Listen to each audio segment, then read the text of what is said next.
You're Joe Public, right? You're just looking at, I want help when I need help, and I want it fast.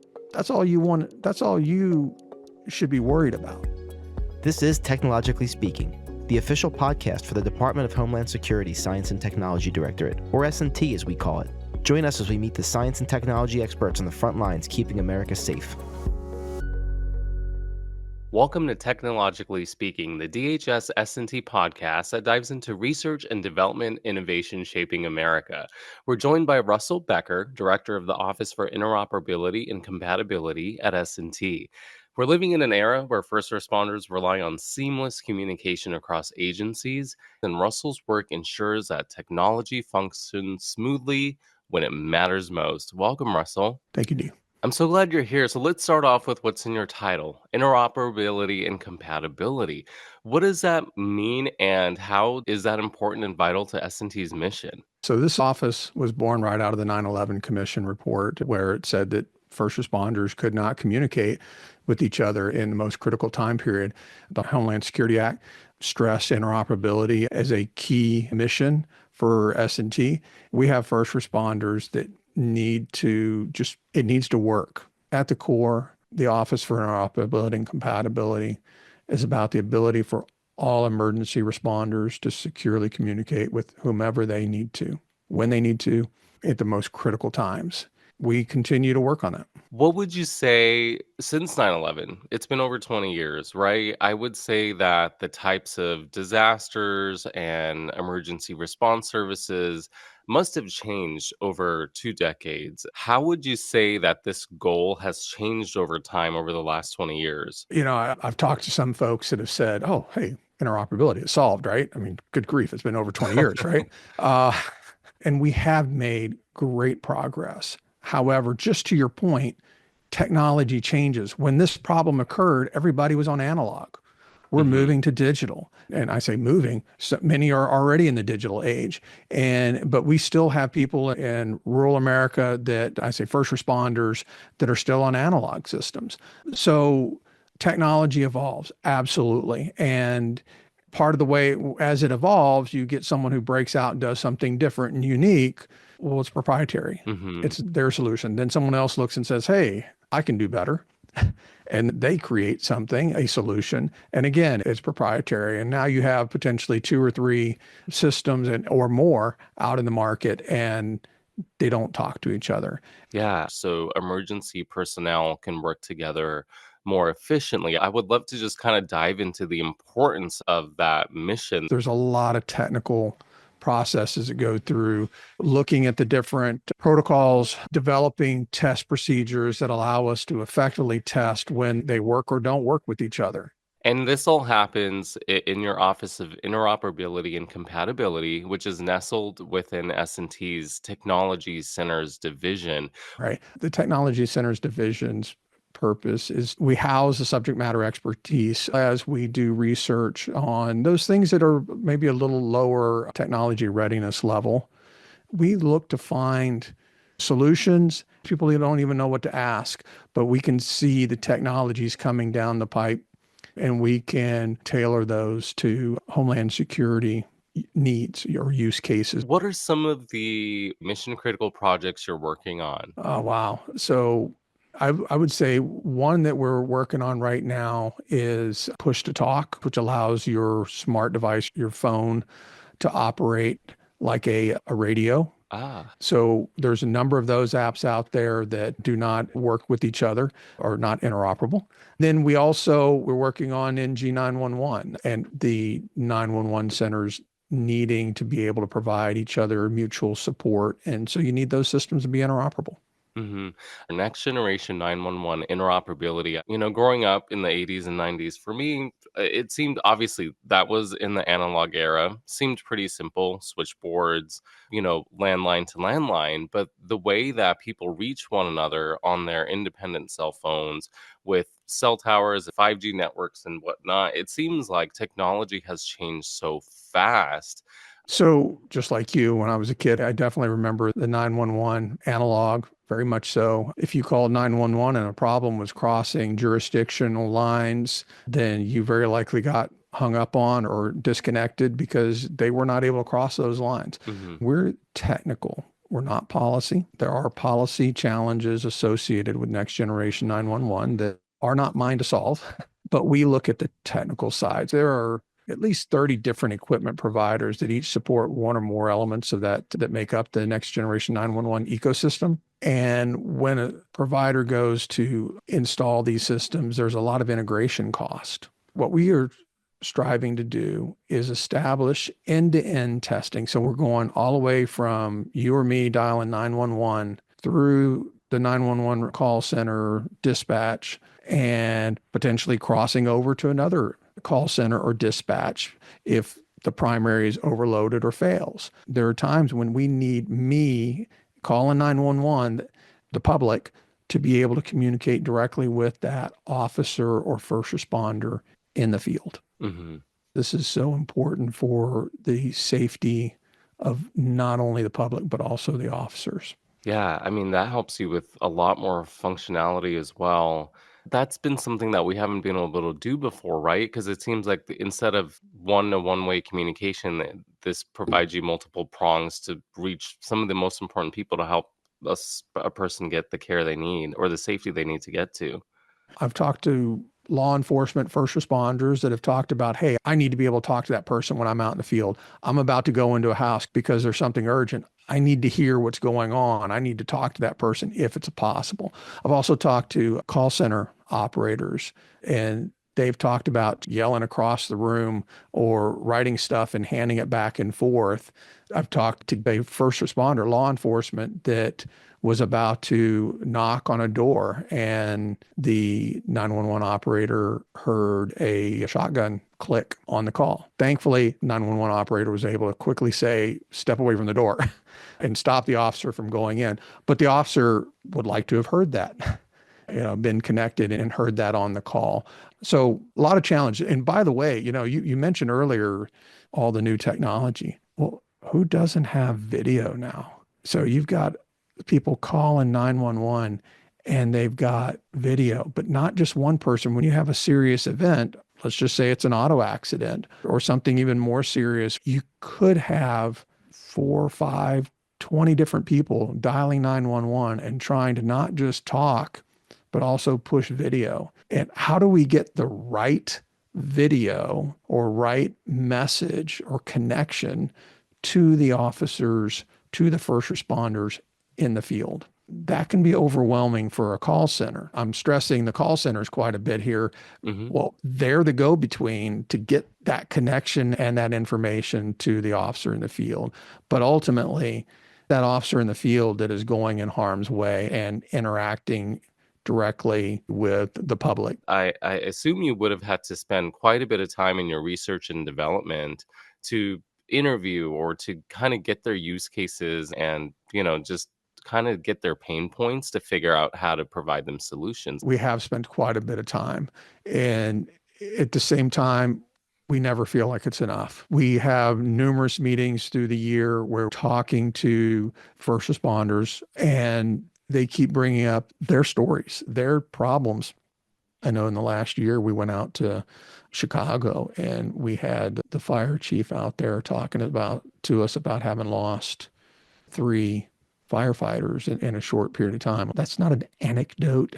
That's people's lives. It's very impactful. So we're very passionate about what we do because of that. How does your team with your collective areas of expertise even begin to tackle something like this? I'm passionate about working with the first responders and industry. Hmm. And it takes a lot of time and effort, a lot of negotiation, a lot of patience. Most of my team members have been here longer than I have, and they're so passionate about it. They're patient, they're trying. But all I can say is you take it a day at a time and you do your best to work with folks. It seems instead of a phone or a landline based system, we're trying to steer things more toward an IP based system. I will tell you, there are still some analog landline systems out there, and then there are a lot of digital landline systems out there. We hear a lot about AI and how AI is going to take over the world. It seems like it's being integrated into almost everything that we use in almost every function of our systems. Does AI have a role here? Oh, heck yeah. So if you go back to the example I gave about you have an incident where multiple people are calling 911 and they're sending video. In some cases, they may not be able to talk. Maybe they're not safe, but they're Hmm. sending video. And then other people are yelling and screaming to try to get heard and may or may not be sending video. So you got all these different inputs coming into a system, and you may have only one or two call center operators. How do they process all that? How do they pick the video or the information that's best and get that to that first responder out in the field that's about to be in harm's way? We're going to need an artificial intelligence to be able to help us select that video and say man with gun, or something that indicates what's Hmm. happening in the video, so that we can maybe prioritize that's the video we need to send forward, or that's the voice we need to send forward. You don't necessarily want it to be the first call that comes in, because the first call may not be the right call, may not have the right information, may not have the right view. I don't see how we're going to do that without a degree of artificial intelligence helping us. Can you just dive in a little bit as to the importance of working with partners that have expertise in other areas of DHS or outside? I'm so glad that we have all those folks, because we're the technical folks. While I have an operational background, my operational background is in the military. I've never been, and I'm not law enforcement, or I've not done emergency management. I've not been an EMT, right? So it's so important that we have their inputs, because they're the ones who are going to live it. Yeah, I mean, they're the ones that are gonna have to be the end users at the end of the Yeah. day. Well, and you as a public, you want that too, right? No, exactly. You don't want me sitting in a cubicle figuring everything out without having talked to the firefighter or the police officer. It just wouldn't make sense. It's really a wonderful experience working with these folks, the first responders. You feel the challenges, but also the inspiration, the hope. They're coming to work with this. Yeah, I mean, that's what I have always appreciated about first responders. They always seem to have a growth mindset and, look at the world glass half full, right? Because you're always hanging on to optimism because you're doing some of the hardest, jobs and your lives are at stake. And there's so much technicality involved in their jobs for things to go right. And to get a little bit technical, what is the public safety answering point? It's also known as PSAP. Yeah, public safety answering point. That's a fancy way of saying, for the 911 operators, where does your call go when you hit 911? It's going into a PSAP. Those PSAPs can vary in the way they're set up. You can have some that are very large, and you can have some that are, one person show. And then right next to that PSAP, whether it's virtual or literally, there'll be the dispatch. And now we're moving to computer aided dispatch. Folks that are dispatching those first responders, communicating with those first responder agencies to say, hey, here's what's going on, here's what's needed, go there. In many cases, they are one and the same, or they are across the room or right next to each other. And they need to very quickly connect, forward calls, connect. Yeah, their work is so important, especially the amount of attention to detail and focus and concentration. That takes a special kind of human. The folks in that call center deal with a lot. They go through some pretty tough times. They hear people die on the line with them as they're Mhm. trying to keep them alive. And they're only able to talk and listen. So a lot of stress there for them. It's our jobs at S&T to focus on the technical aspect of things, but I think what drives us and what can help projects like Next Gen 911 be more successful is remembering the human element, right? Just remembering that these are the types of people and the types of stressors and the types of incidents that they have to go through that helps you give more fuel to your fire. Yeah, those stories do keep us moving, keep us passionate about what we do.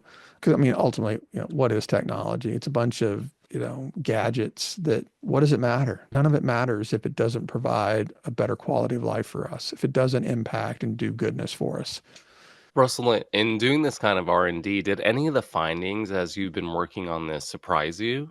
Dee, I think the thing that people would really be surprised about is the amount of technicality and also the amount of challenges behind the scenes for interoperability. They have no idea of how many different systems there are, how many of them are not interoperable.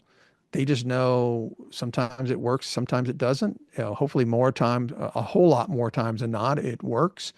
But they don't realize where those seams and those challenges are. And they would be really surprised to see how much is being done by the operators, the 911 operators, and the folks on the backside to connect the dots and make things work manually. Russell, talk to me about the difference between competition and innovation on one side, and then there's interoperability and compatibility on the other. There's a little bit of tension there. From an innovation side, folks will create some amazing new technologies or capabilities. However, when they do that, they're typically focused very specifically on how do I make this happen? How do I provide this capability? And if they're doing something that's not been done before or using technologies not used before, then they don't have a standard to follow. They're just making stuff happen, making great products. You get more and more folks enter into that space, but his stuff is proprietary. He doesn't have to share with anyone. Maybe he's got patents, et cetera. Well, then I'm going to have to create my own, but I know there's a market for that. So I'm going to create something else. Well, as we do that, and then all of a sudden we realize they need to work together because fire department bought this, the police department bought that, and all of a sudden they need to work together. So now you could say there's another opportunity. A business can come in and work a translation capability or an interface there. Then when they do that, if everyone is different across the nation, then you start getting all these one-off unique solutions to connecting these systems. When you look at cybersecurity, that creates all kinds of challenges for cybersecurity. Yeah. When you look at it being in the digital age and needing to update your software, all kinds of challenges. So that's why we try to move towards the interoperability and compatibility. We want systems to be able to operate together. One, they operate better, faster. Two, it drives down the cost for our public safety, our first responders systems, which means it drives down the cost for the American taxpayer. But it's a point of contention. Well, what do you do with those companies that have developed products and they're not interoperable? Hey, wait, I might have to redesign my product. That's going to drive up my individual cost. So there's a lot of challenges or stressors there. You want innovation, but once things get big enough, we really need the interoperability. And the first responders really want the interoperability. They want systems they believe best suit their needs, but then they need them interoperable. And so that's where I'm trying to help. You're Joe Public, right? I mean, you're just looking at when I need help and I want it fast. That's all you want. That's all you should be worried about. Let's rewind back to when you were a kid. I mean, did you imagine yourself, serving our country one day, falling into this line of work, or kind of were you thinking you were going to head toward a whole different path? I grew up in Texas, Houston, and I think somewhere around high school realized I wanted to be in the military, did a lot of research and decided I wanted to be a Marine. Did the college thing, and then one thing led to another. And before I knew it, I was 28, almost 29, and I hadn't yet entered the Marine Corps. So I then entered the Marine Corps, started off as an infantry officer and moved into communications, did acquisitions. That's where I got my master's in electrical engineering. Bounced around the country, then went to Okinawa, Japan for 3 years, and then over to U.S. European Command for 4.5 years, and retired after 21 years out of U.S. European Command there in Stuttgart, Germany. and returned to the US and started working for DHS S&T in 2020. Been here 5 years. I feel like you have a very important mission that you work on. And, a lot of your work is very technical. A lot of your work helps the larger mission of Homeland Security for DHS. But you also have this side of yourself that is very nurturing with nature. And I want to dive into that. You have a farm with geese and chickens and bees that produce hundreds of pounds of honey. I feel like a lot of this also gives you some therapy right in your own backyard. Yeah, it does help clear the mind. Most of that stuff my wife and daughters take care of during the week, and then I may get up early and take care of the chickens or put them to bed at night. But a lot of times, yeah, because of my work schedule, I'm on the weekend. So come out on Saturday and spend a few hours in the apiary working the bees. I saw something about another veteran, a beekeeper, commenting about how it helped with his PTSD. It helped, and I went, I think he's right. It does. Hmm. We didn't get in that way. My wife got us into beekeeping. She said, I want bees. So we get into that. And then I'm the one who reads all the manuals and the details and so forth. Yeah, I feel like a lot of maybe your background or your technical Yeah. expertise sometimes plays into just the setup and the maintaining of, your farm animals. So I kind of feel like during the day, you're this technical ranger that's helping solve a larger Homeland Security mission to improve emergency communications. And by night, you're providing for your neighbors. Actually, I would say by night, I'm husband and I'm dad. So having been in the military and moved around, one of the things I did everywhere we went is I made a point to make sure to integrate my family.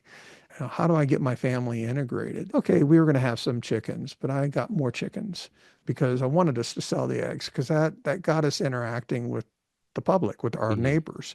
People it might have taken us years to meet are coming and stopping. Hey, you got eggs? And then the honey, the same thing. So it's really been, I'd say, more out of my husband and dad role that Mhm. came Mhm.